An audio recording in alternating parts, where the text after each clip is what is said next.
My current role is I'm a product manager at Technicolor India Private Limited, which is part of Technicolor Creative Studios. And so I've started my career. So I first did my engineering in electronics and instrumentation, but then soon I realized my interest was in animation, VFX, and all that. So I did a little PG back then in 2005, and I got into this character rigging role, which was very special in for people who are technical and who still want to be part of a creative journey. It's a good place to start. Is what I found myself with.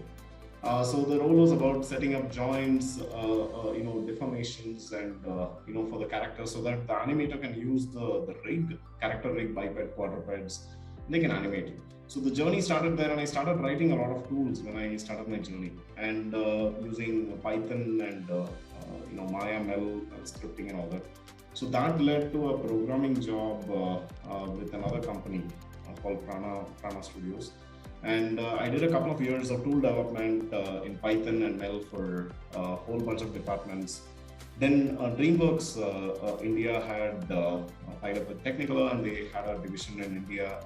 So I joined as a technical director, and I was asked to take care of lighting, and slowly I moved to other departments like modeling, map painting, animation, many other departments. So basically the role started getting into investigate problems. So usually a technical director role gets very interesting because you, at the end of the day, solve a lot of problems for the user. You'll be always given an error, or you'll be given some sort of a disk crunch issue, memory issue, high mem jobs, farm issues, render farm issues, or you'll have issues related to archival, issues related to handing off assets from one department to another.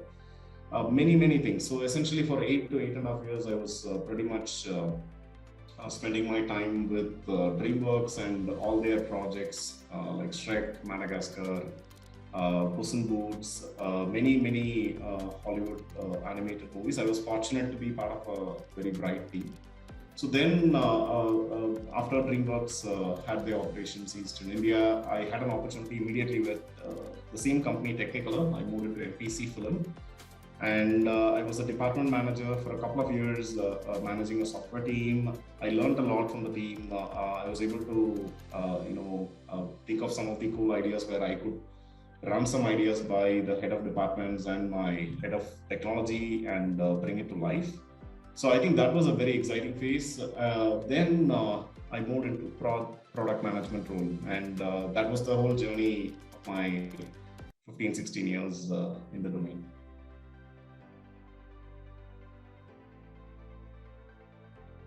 The challenges. So the interesting thing is, I wasn't exploring the role per se. I was a problem solver by heart, and I was always looking for solving problems, both at being at a leadership level and even at a hands-on level.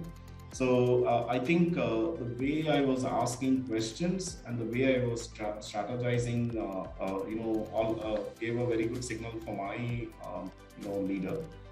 That I could potentially shine in the product management role. So I was actually given an opportunity in 2019 February to start as a product manager. That is I would say internal product manager. So I took that opportunity with them.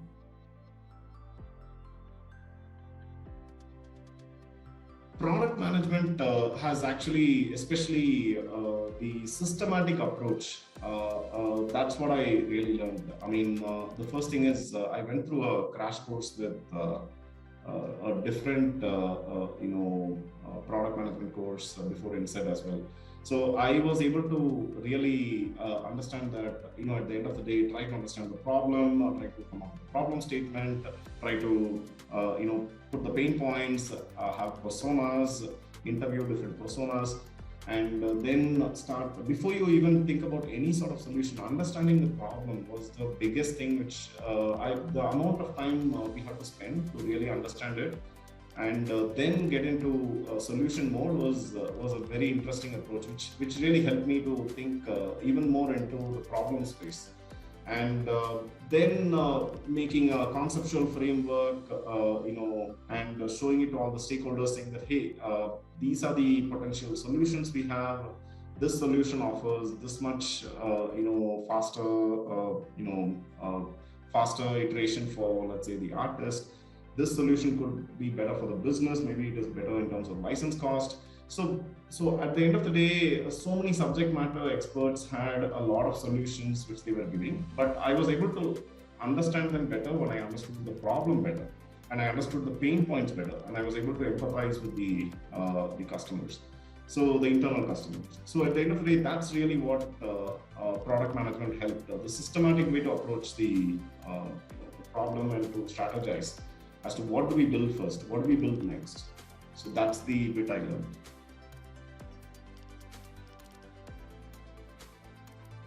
At the current company, when I was changing my role, it was more like I was already sold in the opportunity. I think the exact same thing happened where I think it happened in a conference we went to France. There was a conference which happened within the company, Technicolor.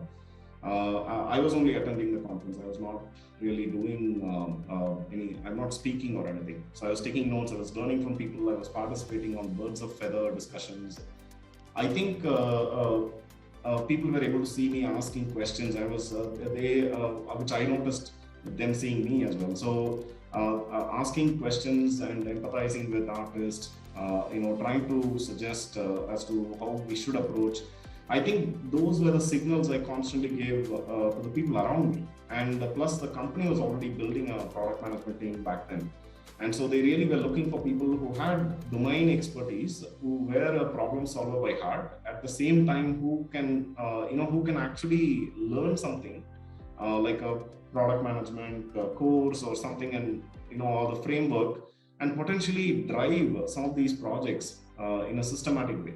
So that really was the leadership. Leadership wanted that, and I think they saw some signals with me, and I was lucky, and I was given the opportunity immediately.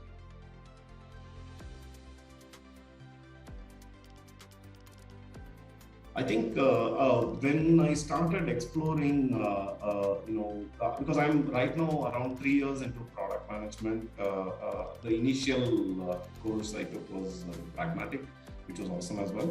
And then I started learning, to use those practices in my day-to-day workflow. Like I prepare the problem statement carefully. I actually have an interview document where for each persona, for example, we have VFX supervisors, we have CG supervisors, we have head of departments, we have artists, we have key artists, we have lead artists. At the end of the day, when I interview different personas for their pain points, let's say related to a problem space, I really understand, how each one is looking at it, how production is looking at it. And then I put a deck, and then I show them the conceptual framework. How can we solve this problem using this solution? And what can be the phase 2 of the solution? What can be the phase 3 of the solution? And then I can get a buy-in. The stakeholders go like, okay, you know what? I need 5 developers. I would like to have these 3 problems to be solved first, and for this we need to build this framework, and for this we need this system design.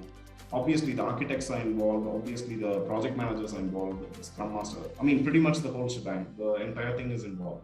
But then the important thing is for us to present it to the stakeholders and to get a buy-in. So that constantly needed finessing. Because I was always curious into how do companies like Flipkart, Amazon, or even other companies, how do the product managers work, or PayPal, what do they do? What are the kind of questions they run into? What are the challenges they run into? And the one thing which I really understood is INSEAD was starting to market their course, and I actually thought, their staff have come from various backgrounds. This is a great opportunity. It worked out in both, timing wise, weekend schedules. I can attend the classes. Week I can work with the company. So it was working out pretty well. That's the biggest thing. Exposure. I wanted exposure.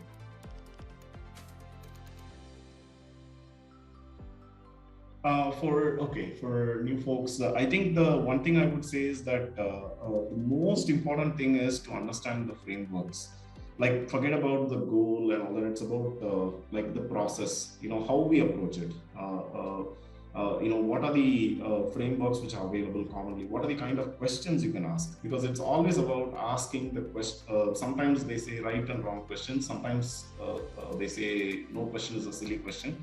I would say, ask as many questions as possible. Try to understand the pain points. Try to understand, empathize with the customers. Understand the entire circle. Sometimes you might have a customer and interacting with the product. That could be straightforward. Sometimes it could be multiple levels where that could be a merchant, that could be a product, that could be engineering, and that could be a customer who's buying stuff through the product which the merchant is selling. And that could be a lot of combinations. So pain points have to be really understood properly. And if I've heard that in companies like Amazon or bigger companies, you can't solve everything. You have a narrow section, a thin slice for you to focus and solve. Like the cart section alone as a large section is what I've understood. Like, there are many people who work on it. So I think those kinds of things to get there, first thing is to ask questions, to constantly participate in conferences and discussions, participate in that, and keep thinking about the core problems. Never leave grip on that. That's the very important thing. Focus on the problems. And it's important to, every time we reach a milestone as a team, to appreciate each other. It's very important. Like, it keeps us going. That's something I've learned both being in the leadership role and in the individual contributor role. And start writing narratives. I think the conceptual framework, the PowerPoint slides, all that is awesome. It's definitely mandatory. It's important to actually visually frame the problem very well and to get a buy-in. But when we start writing narratives, we really understand how much of details we need to start thinking about. Many things pop out when you start writing it. And then building quick mock-ups actually help a lot. It could be very brute force, but it sort of helps everybody, stakeholders, customers, even the engineering team. Like, okay, what are we trying to build? Because it's pretty much usually what we are trying to build is defined by the product manager. So we need to be very clear about what are we trying to build. And when we should be building, again, combination with project manager and product manager, why we should be building, that's also a very important question. Why we should be building this now, like instead of phase 2. Why we should focus this problem now. And learning a bit about the business terms also helps. Like, if you think about, if you look at, I don't know if you watched this show called Shark Tanks.